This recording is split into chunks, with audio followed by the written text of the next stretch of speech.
Hello and welcome, my friends, to Wandering Monster, the monster manual of podcasts. I am John Baltusberger. I am Charles R. Bernard, and And tonight we are. Well, you know what? We'll just dive on in. I've got a very important question for you, John. It's one that I find actually is like a good way to party games that are like, are you a this person or a that person? okay, Boxers or briefs, whatever.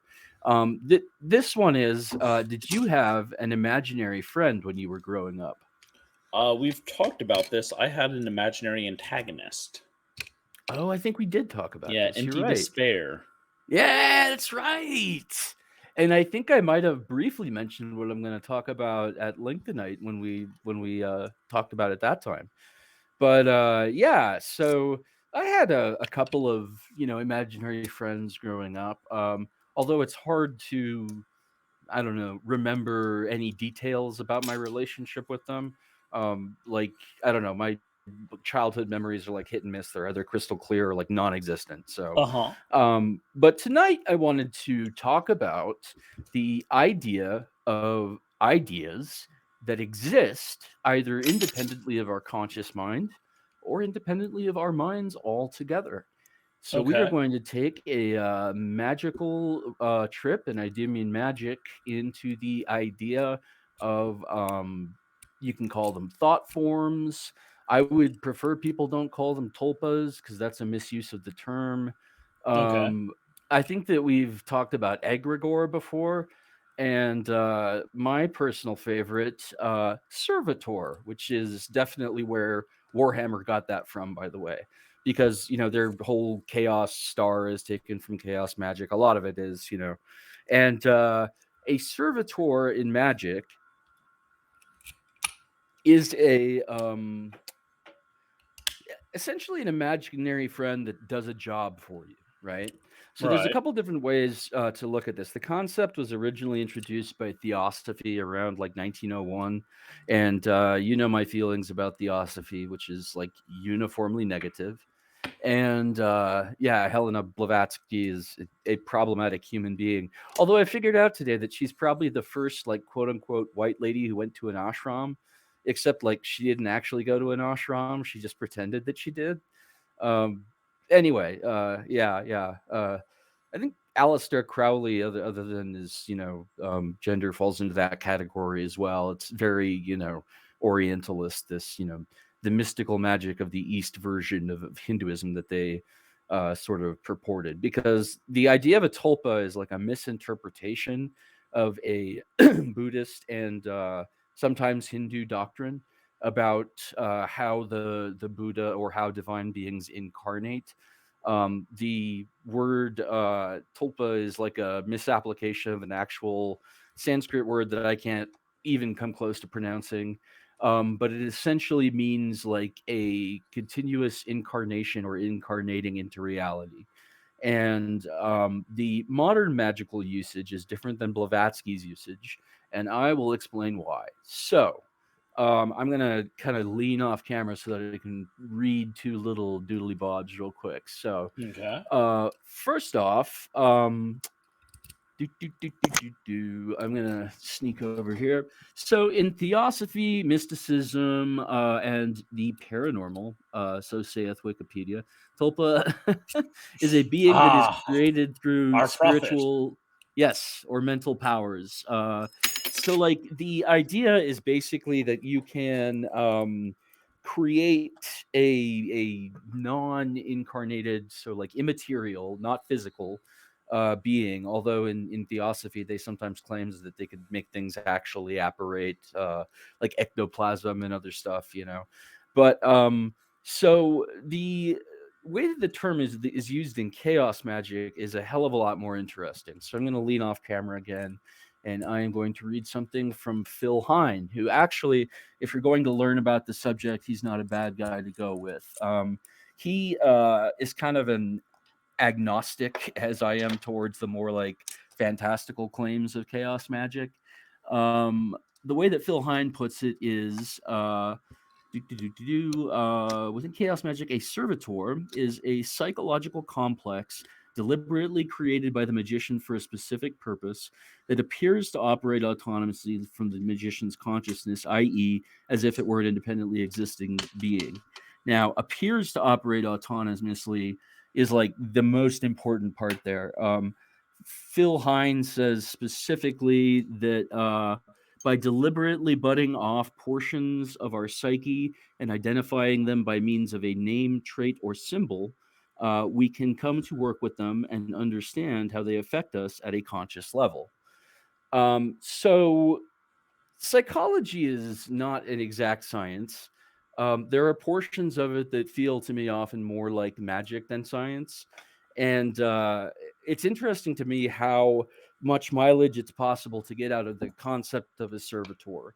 That you can like make an imaginary friend who you shuffle all your stress into, and then you can like tell them to fuck off and go stress out somewhere else, or anything like that. Any sort of visualization exercise is like the non-material psychological version of how practitioners of chaos magic in particular use this. And I thought it was interesting because it doesn't require belief in anything that isn't material. It's a fun like way to open up your brain and have at it with the toolbox, whack this with a wrench or tighten that with a screwdriver.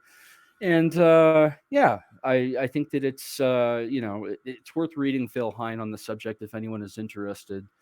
Um, yeah, I think that it's an interesting concept that ideas can live on or from independently from their creators. Like I bet that comic book people get this a lot. Like uh, writing Superman is not totally unlike channeling, like you're trying to tap into a character that pre-exists, that's like a cultural icon of a sort, or like writing any comic book character that wasn't created by you or that was created by you is sort of an exercise in creation via the logos or what have you. That I think is like an interesting exercise. And I think that Stephen King touched on this in The Dark Half, and like, in my opinion, the best treatment of it is always Grant Morrison's, whether it's Animal Man or Doom Patrol or The Filth or any of those, like The Invisibles. He's absolutely incredible. And Grant Morrison, the comic book writer, is like very into chaos magic as well. So he's actually the guy who got me into it.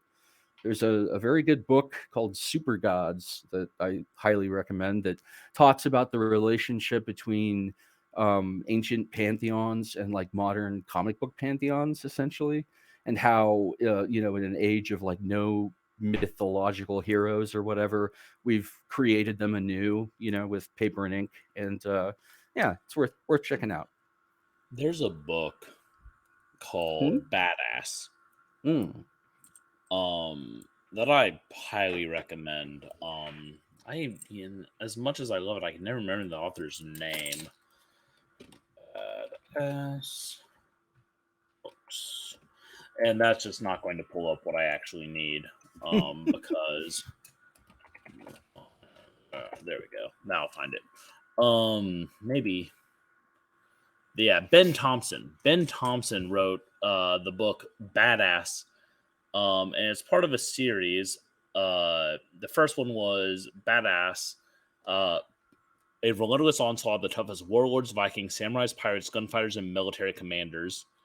Um, and then the second one's Badass Birth of a Legend, which was a spine-crushing tale of the most merciless gods, monsters, heroes, and villains. And then there was Cool. Badass Ultimate Death Match, which was about the most hardcore duels, showdown, physical.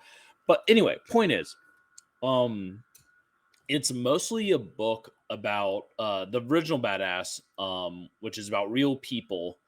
Is this like visitation of all the most incredible balls to the wall, I can't believe this actually happened, people and their exploits in history. That's awesome. And reading it, you'll get to the point where it's like, there's no way this actually happened. Um, and I think part of the death of the mythological hero is that these stories don't circulate as widely as they should. I think if you walked up to the average schmo on the street and said, "Hey, who was Ivar the Boneless?" Oh, I know him. 90% of them would either not know, or they would talk about the portrayal of Ivar the Boneless from Assassin's Creed Valhalla. My sister actually got into it through the show Vikings, but then she like looked up a bunch of real information to verify portions of the show, and like passed that on to me because I was, I forget why I needed a lift, but she was like, "Let me tell you about Ivar the Boneless. Like that guy overcame some obstacles, blah blah blah." And yeah, it was. And compared to him, you're kind of a bitch. Is I'm the unspoken not. I'm feedback. not Yeah, saying yeah. you have to conquer all of England from a gurney. Yeah, I'm saying that if you don't, you're a bitch. So I don't make the It's the rules. Ivar Ivar the standard. Boneless Yeah, makes the rules. it's hard to meet the Ivar standard. I have no idea how to pronounce most things. Luckily he can't be. Luckily he cannot be. Yeah, he's not going to be pissed about it probably. So anyway, I think part of the reason, we do still have demigods. We do still have Mhm. mythological heroes. It's just They just wear a different guise. they're Sometimes. terrible. Yeah. Because no matter how you feel about it, you have to admit that American politicians have reached a level of fame and mythology and mythos about them that is that level. Like, there are people who absolutely worship these people on both sides of the aisle. Um, I don't know any that have such egregious, like, North Korea-esque mythology Hmm. about them as the orange sex criminal.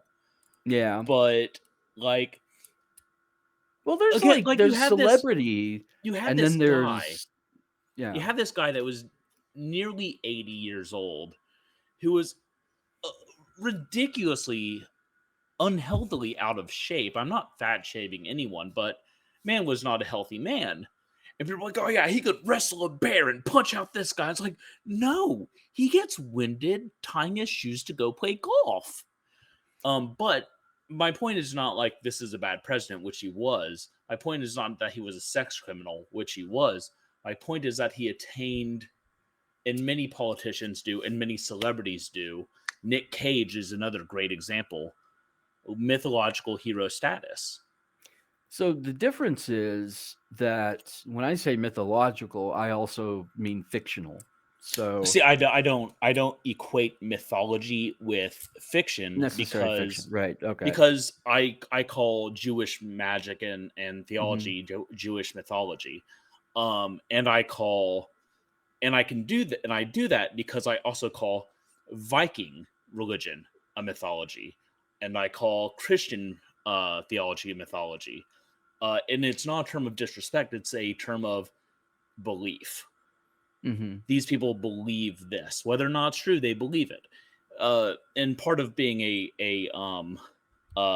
fan of plurality is, while I do not believe in Thor and Loki, but I believe that the belief in them is just as valid as my belief in Hashem. Hmm. Um, at the end of the weird thing about religion, in my opinion, one of many weird things about religion is, if you are of a religious path, you almost by necessity have to say I'm right and you're wrong. It's built into a religious belief. I think the big difference is there are religions, including Judaism, or let me rephrase, including my version of Judaism, that say I'm right and you're wrong, but it doesn't matter. What matters is being a good person, and Hmm. your belief is just as valid as mine, even though I think mine is right. And there are other religions, who I won't name, who say I'm right and you're wrong, and if you don't get right, you'll be punished forever, and also I'll hurt you. I only disagree with you in one way, and that's in that monotheists, by their very nature, say I'm right and you're wrong. if you have room in your pantheon to say like, yeah, I've got a god and he's got a god and she's got a goddess and like everybody's got their own, you know, it's only the all or nothing crew that it's I'm right and you're wrong necessarily. Because, for example, in chaos magic or the occult, the idea often is to be able to put on and take off beliefs the way you would like a pair of pants for a given occasion. You wear formal pants to one thing, you wear a pair of jeans if you're painting the house, and you use beliefs that same way. The best way to phrase it, a guy that I knew on some forum or another, and I'm trying to remember his name, but I'm failing. He called it fluid contextual discernment of belief, and I like that a lot. My favorite example of what I'm talking about when I talk about servitors and thought forms and so forth is Slender Man, because here is an urban myth that was created in public, like it was on the internet. This guy posted an image and was like, "This is fiction. Enjoy." And then somebody else was like, "Oh, I'll make up a fictional story again out in public, calling it fiction, about like where this thing comes from or what it eats or whatever." And it spreads and spreads and spreads. And then two girls wind up stabbing another girl almost to death in the woods, Like that's how interestingly independent of our control something like that can become. Folk tales, urban legends, that sort of thing is more what I'm. And people who, Candy, what is it? Candyman plays with this a lot. Um, I considered uh someone sent me a meme of John Hinckley playing his guitar because he's starting a band. yeah, I saw that, And and it was, this machine almost kills fascists. yeah, And I thought like, man, I need a John Hinckley did nothing wrong except miss shirt. And Desiree pointed out very quickly, was like, wasn't he like super sexually attracted to child Jodie Foster? It's like, that's why he did it. Yep, okay. as John she Hinckley did appeared in nothing Taxi wrong Driver. but Yeah, miss and also be a pedophile. yep. Oh, does not have the same ring. Maybe I won't get that one. There's a guy who has a shirt. Oh my god, I can't think of the name. John something. John something. I'm not just talking about myself. Wilkes But he Booth, was an no, he was an abolitionist who John Brown. yes, John Brown did nothing wrong. Yeah, And and I he had to look didn't. him Yeah. I had to look him up because the guy who makes the shirt said I was wearing this shirt and a woman came up to me and said some people might find that offensive. And he's like, well, that's their problem. Yeah, Well, what tough he did fucking was shit. wrong. And what his response was, well, slavery was wrong, and then turned around and walked away. I was like, I would wear that shirt if I didn't have to explain it to everyone in Texas.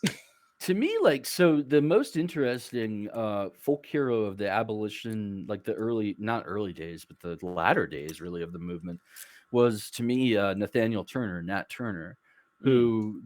who also led a failed slave uprising, but he did it because of a religious vision that God spoke to him and said like this shit has got to stop, and he, Seems like, like I a more believe realistic was. religious vision than a lot of the ones I've heard. Just Yeah.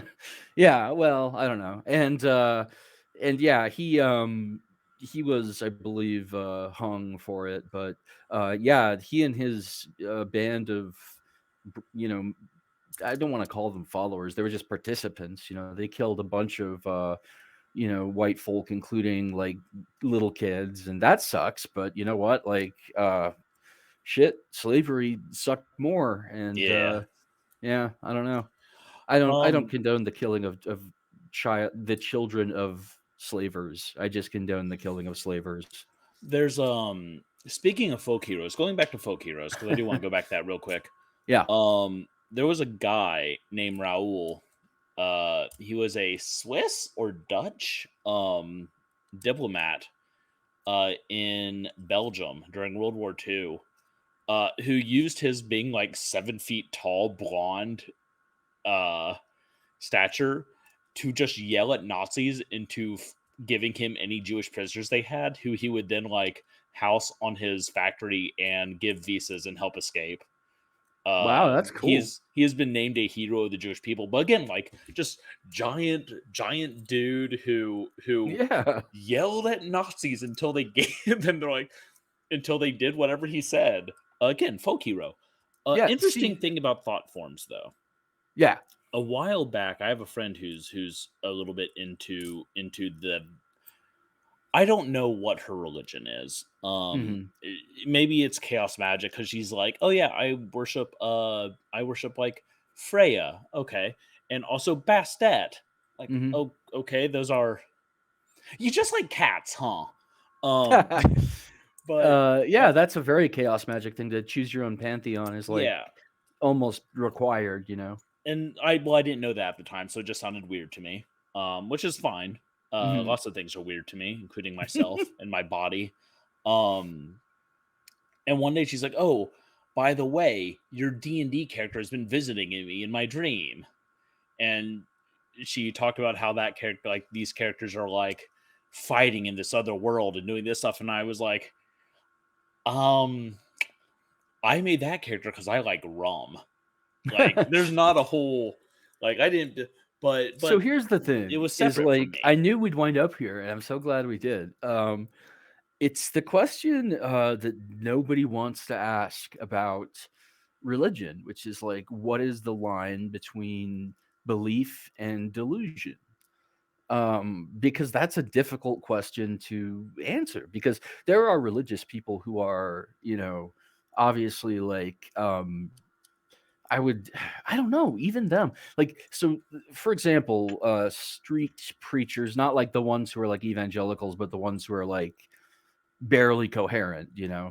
The difference between that and like a holy fool or there's like very it's very difficult to draw the line between that and some stuff that I've seen friends of mine like eat so much acid they basically were in that state and then come out of it with a perfectly lucid like worldview that changes their life. I don't know where to draw the line. So I don't try to unless unless we're talking material reality, which is why I'm so insistent on talking about tulpas and thought forms and stuff like that as strictly immaterial. Now, here's the interesting thing, though, is when someone who was real gets mistaken for a thought form. For example, Johnny Appleseed, real dude. A lot of Yeah. people think he's just like as made up as Paul Bunyan or whatever, but So, a couple of things. First, I will disagree with you that people are afraid to ask about the difference between religion and delusion because I don't know if you're aware of this, Charles, but edgelords and the internet both exist. I um guess what I mean so is so I there I see that question 4 or 5 times a day. I think of it as more like nobody's willing to engage with it in a mature way, which is to say not in an all or nothing way, you Okay, know? no, that's completely fair. Yeah. I think although I will say I think anyone who is um this might just be the Jew in me speaking. We are taught very heavily to question everything, including our faith. Mhm. Um, but like That's a worthy teaching, by the way. I think anyone who comes by their faith through themselves, someone who isn't just like brainwashed, in other words. And by brainwash, I don't necessarily mean that in as negative as a connotation. Maybe I just mean indoctrinated by family. And if someone has said, okay, this is how I raised, but what do I believe? Anyone who does Mhm. that, if they at the end of the day say, I still believe in the supernatural, they have to say, like, okay, I believe in the supernatural. Am I insane? I I know would I hope have. so. I have many times, and I've decided that, yeah, probably, but not because of that. For other reasons related to this, I watched an interview with a man with schizophrenia today. A man who has oral and visual hallucinations, and he said one tool he discovered he can use, and he discovered it on accident, is his phone. He was sitting on a bench in a park chatting with someone for about 30 minutes. He picked up his phone to check the time, and his phone had just happened to be on its camera when he picked it up, and the person he was talking to wasn't in the camera. Fuck, that would just I Well, am he was glad he to he is aware that he has these symptoms, and it would so just be so hard, you know? he's realized that if he's ever in doubt, he can check his phone to see if they're there or not. And he said, yeah, sometimes it's awkward because I'll like pick up my phone and point it at someone and they'll be like, what the fuck are you doing? Because they're Making there. sure you're real. Yeah. But my wife used to work at a assisted living facility for people living with mental illness and intellectual disability. I'm trying to remember all the correct terminology to be respectful to these humans living with these hardships. Mhm. And one of the residents there, whenever I would visit, he would stare at me. Um, and my wife explained to me like, "Oh, he's trying to discern whether you are actually here." So yeah, it's hard, but it's interesting, and I'm really curious uh if how Moon Knight is going to handle mental illness. I haven't watched Legion, so I don't know how they handled Oh it. my god, I've it's heard good. so many good things about it, but I It's haven't fucking watched it. phenomenal. Holy shit. Um, the other thing I wonder about Moon Knight is how they're going to address his Jewishness. Yeah. So, I can tell you that Jew Talk is all aflutter worrying that they're just going to erase his Jewishness, which happens so Hmm. often in video game characters.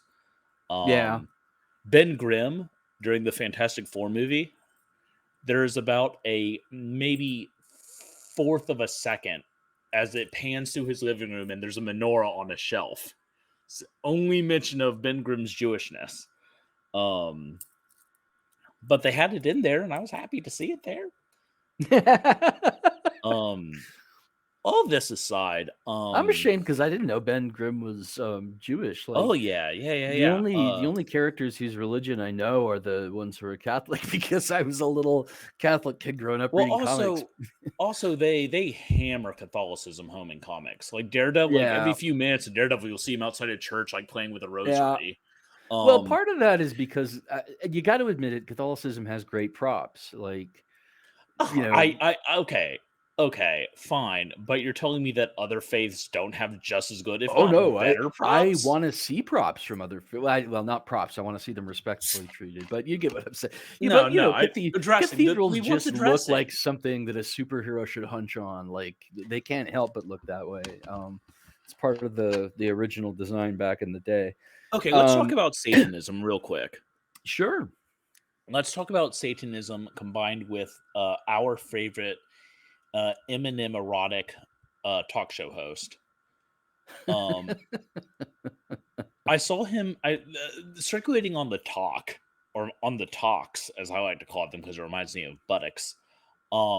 Has been a clip of Tucker Carlson interviewing Mhm. someone from the Church of Satan about Satan Club after school, Yeah. and I am confused not because of Satan Club, but because the Satanic Temple is a religion, Mhm. and um I guess I can't imagine having, like, Christian club after school. Do those exist?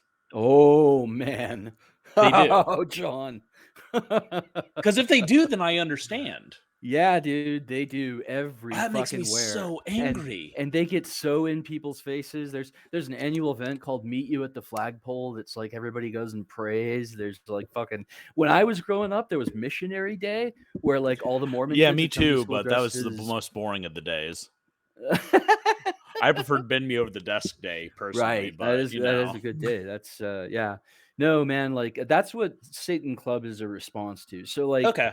the Satanic Temple is not in the habit like I'm disclosure, I don't speak on their behalf. I'm actually no longer a member because I was excommunicated. But I will say that they never Specifically for bend me over the desk day, as I remember. yeah, exactly. I suggested that. They just threw me right the fuck out. I have no idea why. Ah.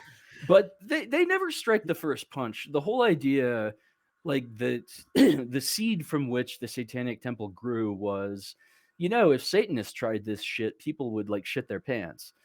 just like a stray thought about some Christian monument or whatever, Mm. and like that was the seed from which everything else has grown. Is like I think the first knowledge of it I had ever was probably the Baphomet statue next to exactly, the Ten yeah, Commandments.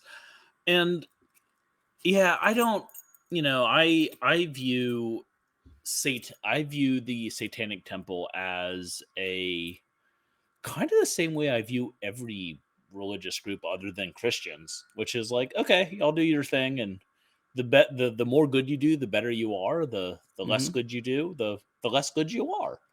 I Um, sometimes struggle with whether I think they're good for Satanism writ large or not. I think that appearing on Tucker Carlson was a poor choice.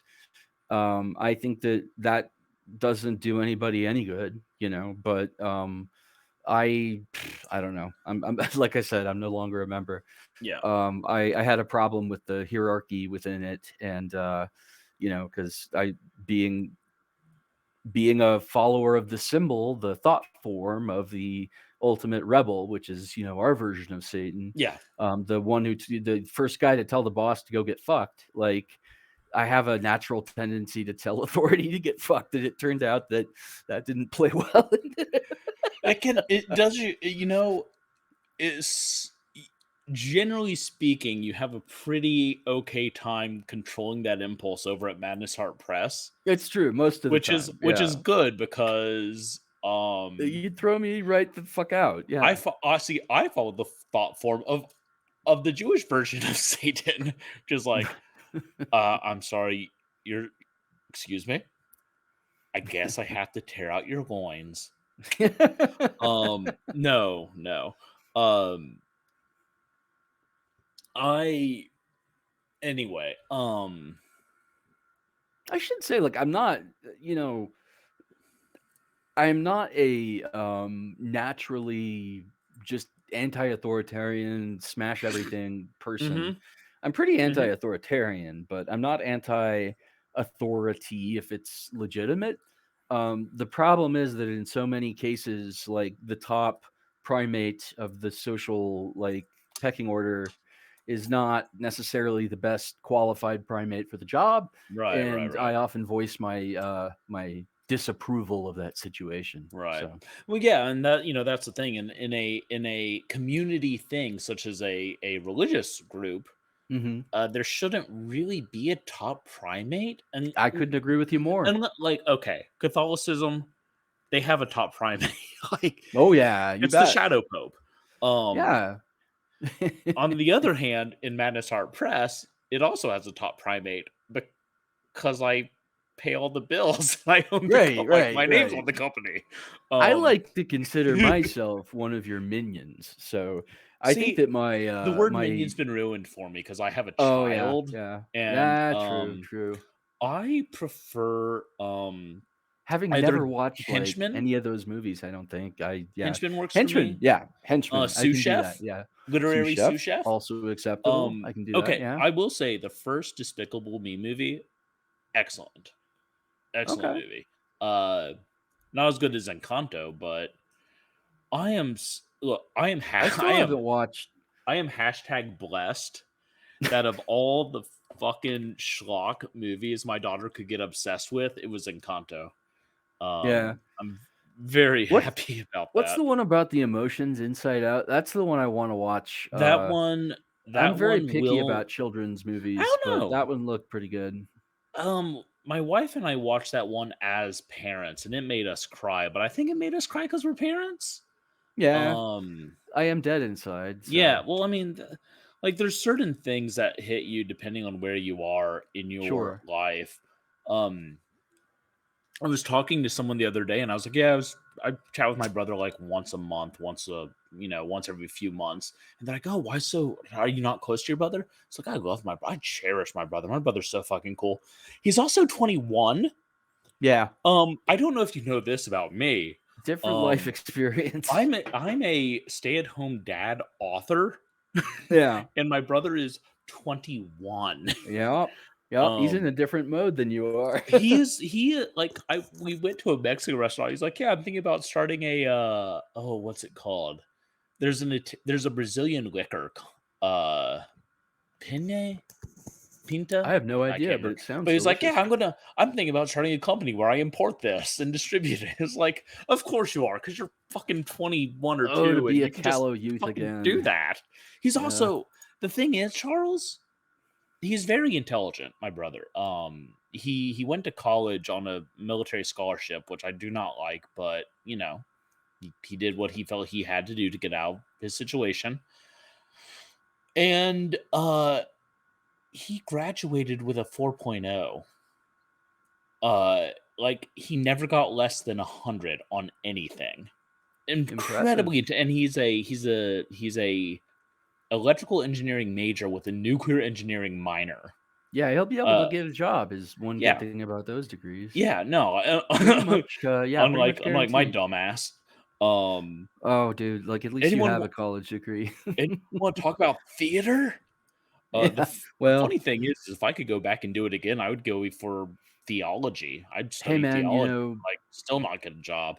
I was Um, actually debating that very topic, like, if I could do it all over again, what would I study? Because I came very close to getting a political science degree, but dicks. 2016 kind of proved that nothing that they taught me meant a fucking thing, so I don't know if I had it all to do over again, what I would study, but, My maybe fa- my English, I don't know. my stepdad has a poli sci degree. Um, he was It's a a good chef for degree, like don't get me 40 wrong. years. Yeah, yeah. Like, Unless you go on, like, to get, like, a master's of public administration or to law school or something like that, then it's well, pretty it's much like, it's yeah. fascinating talking to him because he's really smart. And the funny thing about my stepdad, Chef John Mims, wonderful man, wonderful man.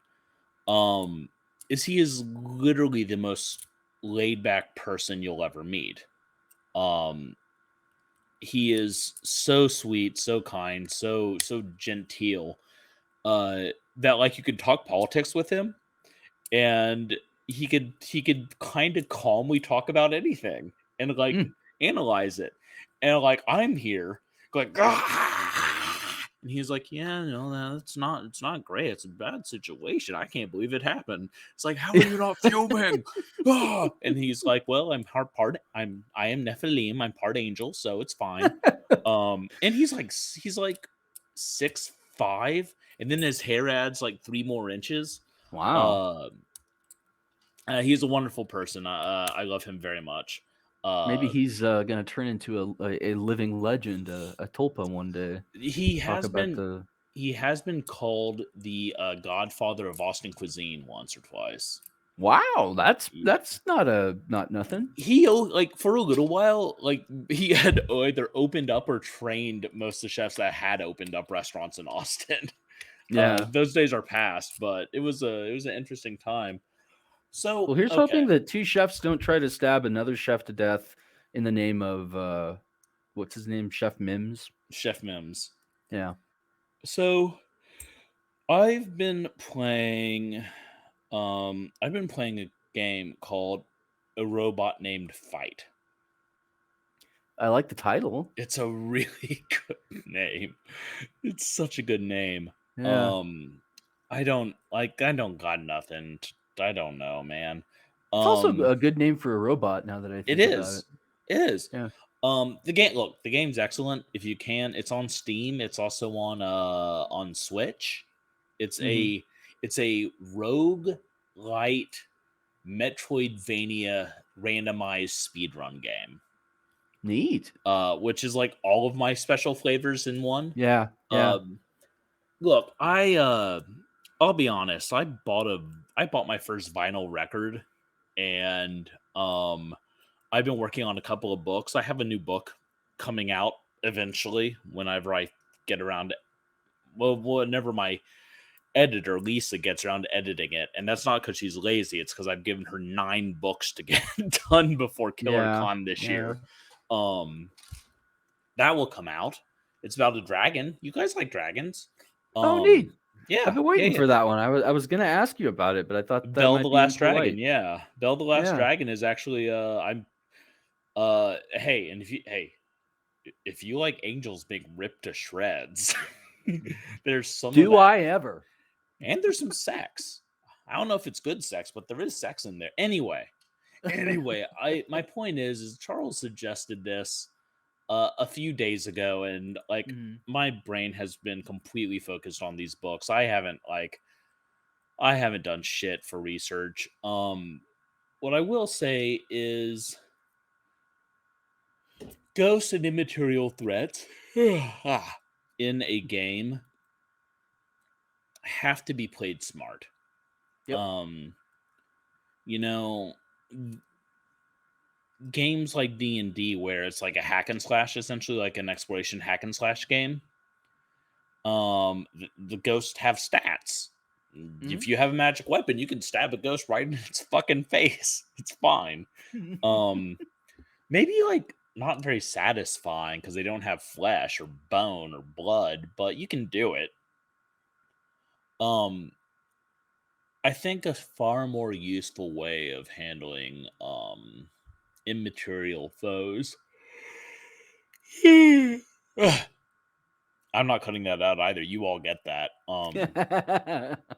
The best way to handle them is to have them be behind a mystery, right? Yeah. Like if it's just a spooky ghost, like I can't, while watching The Grudge Part like 4 with my wife, Uh-huh. I mentioned how frustrated I get watching horror movies where the person just kind of like freezes and for 12 minutes while the ghost like towards them. It's a big pet peeve of mine. I'm like, Not a fan of the films of George A. Romero, are you? kick the ghost in the face. Kick it in the fucking ghost teeth. I'm not saying it will work, but what do you have to lose by trying? I think you want to keep teeth out of the equation is what you have to lose. But My point is that like while that's my feeling in horror movies, like why don't you just fucking punch the ghost? That's super boring in games. that's your answer to everything. It's my answer to anything bigot related. Yeah, that's true. Uh, uh, a TikToker, a Jewish TikToker, made a cute cosplay video with some audio about beating someone up, and I said, "I have this thought about bigots," and they were like, "Ha ha ha ha," hitting the panic button nervously. It's like Oh, John's gonna get banned from TikTok. I'm gonna get banned I'm from. gonna try. Yeah, probably. I mean, I know how to do it. I just want to do it in a more interesting way. Um, anyway, my point is that I think the immaterial is more interesting as a roadblock or a mystery than a foe. Um, and sure, there's monsters that can phase between realities and it's like, oh, how do we hit this or how do we deal with this? But um, it's boring. It's boring unless there's a purpose behind it. One of my favorite uses of the immaterial is as a both an antagonist and a setting. Like, have your characters encounter the Flying Dutchman or some variation thereof while out at sea and have to actually go aboard it and like explore its bowels or whatever. Or, just How did you feel about the Flying Dutchman being a physical boat with squidmen on it in uh, Pirates? I thought that was like at the time I was like, that's kind of a unique take. We're Everything's being been topical Lovecraft. now. Yeah, everything's been Lovecraft did to death these days. But at the time, I thought seeing a tentacle face man was pretty cool. Um, that's the sum total of my thoughts. It was an awakening for me. Really, Oh yeah, I had all sorts of things. sexual So fantasies. speaking Oh, of which, by the time y'all see this, this is already in Amazon. We got the prototype of our new journals that we're going to be putting out. Boundaries I didn't know I had and kinks I didn't know existed. Dear Diary. A guided horror journal. I love that. This is a journal for keeping track of your to be read list, your TBR list. It has pages specifically for doing that. It has pages for writing down. Oh, camera. There we go. Book reviews. We have pages for camera. You're killing me. Getting authors to sign. Although Oh, you could that's get them to cool. sign the back pages, or you could get them to sign the book review page if your book review wasn't being an asshole. There's flash fiction challenges. Again, camera has to deal with this, but flash fiction challenges. A page for you to draw your fears. And what if your and fears a are the special immaterial? a special spread, boundaries I didn't know I had, and kinks I didn't know existed. The reason we decided to make this journal, and this is going to be about 150 pages. Again, this is a prototype, so I just wanted to see how everything looked. The reason why we decided to make this is a young man came up to our booth and said, "Oh man, I'm kind of new to reading horror. Where do you suggest I start?" And I was like, "Okay, well, how do you, what kind of horror do you like?" I was like, "I like all these. I like really, I love slasher movies. I love this. I want to read this." I was like, "Okay, well, what are your boundaries? What don't you want to read?" And he says, "Oh, I don't have any." And I said, "Are you sure? Cause I don't Oh, you sweet summer child. think you mean that is the thing." Yeah. And I so I I think sold there's him. like there's a very small pool of humans with no boundaries, man. Like, yeah. So I sold him Check Extreme by Ed Lee Good luck, young and man. Extinction Peak by Lucas Mangum and Abhorrent Good luck, Siren young by man. myself. Yeah. And this okay. This was an adult man. This wasn't like a child. I'm not and I said young man. and he bought these books and he walked away, and I thought we need to create some kind of thing that he could be like, "Dear diary, today I found a new boundary that I am not okay with," or "Dear diary, got a weird boner, I'm sorry." The kinks I didn't know existed is fun. Like, I'm constantly exploring that horizon just to It's see what's out there, just to know, There's so much out there. because you never um know you until you never have a know. look what's out No, I there. agree, you never know. Yeah. And then at the event, maybe two times before this girl walked up, and she looked like she was like 10 to me. And granted, anyone under the age of 30 sort of looks like they're 10 to me now. Yeah. But this girl looked very young. She looked like a preteen to me. And she's like, "Oh, I will take I think she bought Mania, and You Will Be Consumed." And I said, "Now, I want you to understand, these are both pretty books with some pretty situations." You fucking And comic book store guide her. she said, she sighed. Okay. In Nick You Robinson's fucking You Will comic book Be store guide her. in Nick Robinson's You Will Be Consumed, within the first 5 pages, a man's head is swallowed by a stripper's anus. I mean, that's nothing, man. Kids these Um, days? Hell. Look, I have to cover my ass for when the It's true. parents come by. Like Yeah. there is an actual fear of contributing to the delinquency or corruption of a minor. Well, I Um, mean, yeah, that's a good question but about like what requires. and said, "I'm 17. I'm not 12." And I said, and I said, "Okay." I mean, I would say the same thing to a 30-year-old. But you meant like, "I'm not going to stop. Like, if you give me money, I am going to give you these books." Yeah, She yeah. gave me her money. I honestly, I thought I blew it.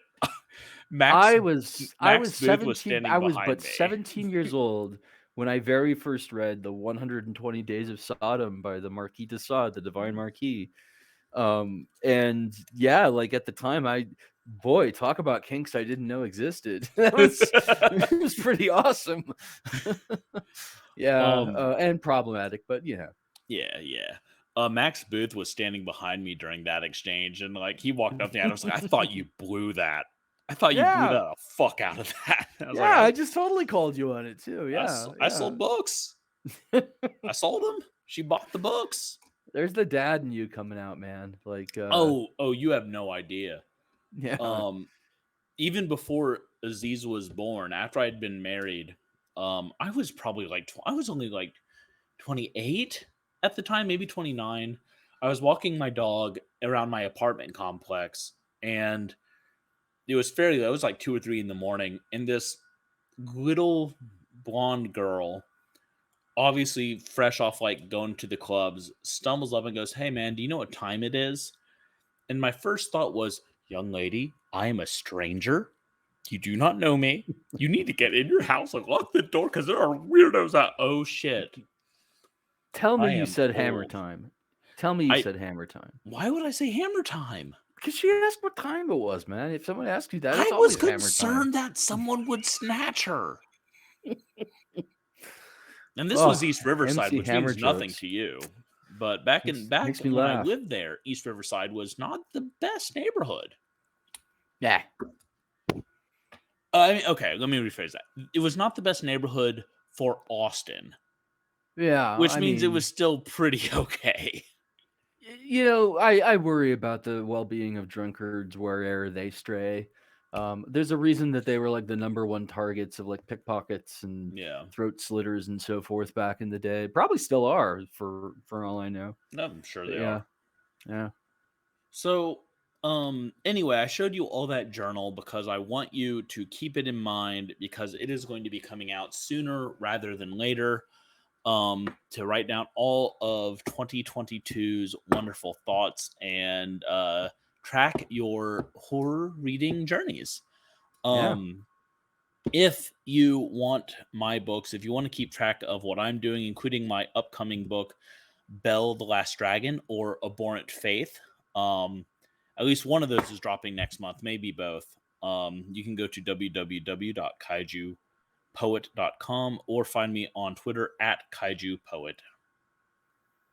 And if you're looking for this guy, you can find me on Twitter at CRBernard, CRBERNARD. If you're looking for the big annotated list of all of my short stories, my novel, etc., some of my stuff's available in like audiobook short story format, then go to tinyurl.com/Charles R. Bernard. And if you are looking for wandering monster goodness, go to at WanMoncast on Twitter. That's at WANMONCAST. You'll also want to check out MHP_horror and MHP_games. Yeah, that's the big list, I believe, right, John? Yeah, yeah. We need to update our list of links down below me because MHP_games is new. That's our imprint. We are gearing Mm-hmm. up for Murder HoboCon, Mm-hmm. which happens next month. We're both very excited for it. And Charles, I am so sorry to do this for you, to you, not for you. Mm-hmm. Next month I will also be going to go see Igor live with the owner of Death Head Press, who is Yeah, excited about I do a want to band slap called you silly for that one. That's gonna be one hell of a fucking show, man. which So they're good. playing with a band called Melt Banana. Dude, you've never heard of Melt Banana? They're fucking Never heard of Melt amazing. Banana. I know. Yeah, they're a Like I mentioned, Japanese band. They play like very frantic, hard, fast, like metal. I saw them live and they fucking blew the roof off. I saw awesome. them live when they opened for Phantomos, I Yeah, believe. I mentioned the Igor show, and Yeah, Jared, the owner of Stygian Sky Death Head Press, was like, "Oh shit, they're playing with Melt Banana. I'll go with you." yeah, fucking And Melt I Banana, thought he man. was fucking with me. For, No, they're I talked great. I Yeah, talked to him today about it. He's like, "No, I fucking love Melt Banana. Let's do yeah. this." I'm like, all right, man. Um, Japanese like noise metal is a fucking good ass like place to hang your shingle. Like, I yeah, really wanted to go see some live metal when I was in Tokyo, but apparently all the bars were in the like Pleasure I can't, District. no, the Yakuza district. Oh, well, Like that's a bummer. all the metal Like nobody bars but were. the Yakuza gets to go to shows there? That fucking sucks. I mean, you could go to shows, just not metal shows. Ah, well, that um, fucking sucks too. it does suck. And Yeah. like, look, I was with a guy who was really nervous about like tattoos and stuff because he was worried that I don't know. So he Yeah. may have been blowing it out of proportion, but then again, a Yakuza did threaten me and my friends while we were on the subway. Huh. So maybe he wasn't. Like, Who knows? don't know. I know fucking nothing about the Yakuza outside of what I've seen in video games. I find it best to take threats against my person seriously. So yeah. I mean, your average metal show is probably a threat to, everybody's person there, like on a good night. Like, oh my god, I was listening to this album of like non-racist skinhead punk, like Mhm. the DC hardcore stuff, What are they and called? like yeah, I and can't. only it was a band from Boston. I forget what their name was, but like they had such thick accents, and they opened up the live show by being like, the last time we played this venue, there were like a million fucking fights going on around here. Don't disappoint us. And then they just like, go into their set. It was fucking awesome. I once went to go see a band called She Wants Revenge. Yeah, man, I know them Uh, too. Yeah. okay, have you ever seen them live though? No.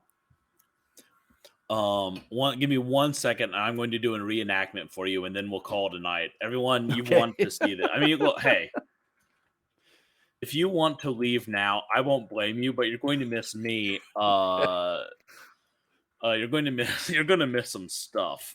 Is all I'm saying. Okay. Oh no, I definitely don't want to watch that video. Yeah, okay, this will work. So like, hey everyone, we're She Wants Revenge. We're from New York. I got a big plan. His mind is set. Maybe it's right at the right play. And it's just like, Yeah. the fuck are y'all doing up there? Yep, Like, yep, I yep. never had a problem with them before I heard him dead ass be like, yeah, my name's John. I'm from New York. And They're then part of that put on whole the like fucking Cure aughts accent. like faux Joy Division like wave of Yeah. stuff. Yeah. It I was was working at the record store back in those I days. left Good almost days. immediately because I just could not. Yeah. I think I was working at the record store when their very first album on a major label ever came out. Ugh. And it was like one of the things that was in rotation, and like I found it mildly annoying but not terrible. And if I was tolerant, then people would let me put on Mr. Bungle when it was time to close. So We could, She Wants Revenge are good to dance to when you're at the goth club. oh yeah, they've got They're that great for like that. kind of cool Yeah, gothy yeah, yeah. vibe, It's but just like seeing them play live is the second worst show I've been to. Well, okay, I've been to a lot of bad shows. Second worst show that I was excited for that I went to. A performer named Emily Autumn is hmm, probably my least favorite. Um she has that mythical like mythology around her that's completely made up, but people still absolutely believe. Um, yeah. and if you're not familiar, Emily Autumn is part of kind of the goth scene. Her bit is that she comes out in like a corset and booty short skirt with a lot of other burlesque dancers, and they have a very like, oh, we're going to kiss, ooh, we're going to take clothes off thing. But she also has a song that's like, don't like me because I'm pretty and take off my clothes and maybe I'll kiss a girl. And I listened to that song and then watched her set and I was like, I don't. You know what? Do your thing. Do your thing, but it's not for me. And her name is what? Emily Autumn. Because I had a similar I don't know, like I'm hot and cold on oh, what's her name, Amanda Palmer, of the Dresden Dolls formerly. Like I run hot and cold on her for the same reason. Like the Union Strong side of me will forever be fucking furious at her. Oh, I forget which tour it was, but she went on one tour where she was like, I don't want to pay musicians, so I'm just gonna have like local bands at every stop be my backing band, and like they'll do it to be on stage with me, and I'm not gonna pay them either. And I'm like, motherfucker, like I've been a working musician before. Like, pay your goddamn band, Jesus. Like I don't Yeah. give a fuck how famous you are, pay your band, like Jesus. The more famous Anyway, you are, the more I really more expect you you to should pay pay them. me. Yeah, yeah, Yeah. yeah. Very Um, few people making a living like in a band. A lot of people making a living as like session musicians or backing bands, though. yeah. Yeah, Well, friends, family, I need to go buy a record player. and Because I I need to bought a vinyl go record. go slay in the name of Slender Man. Have fun. We'll see you again.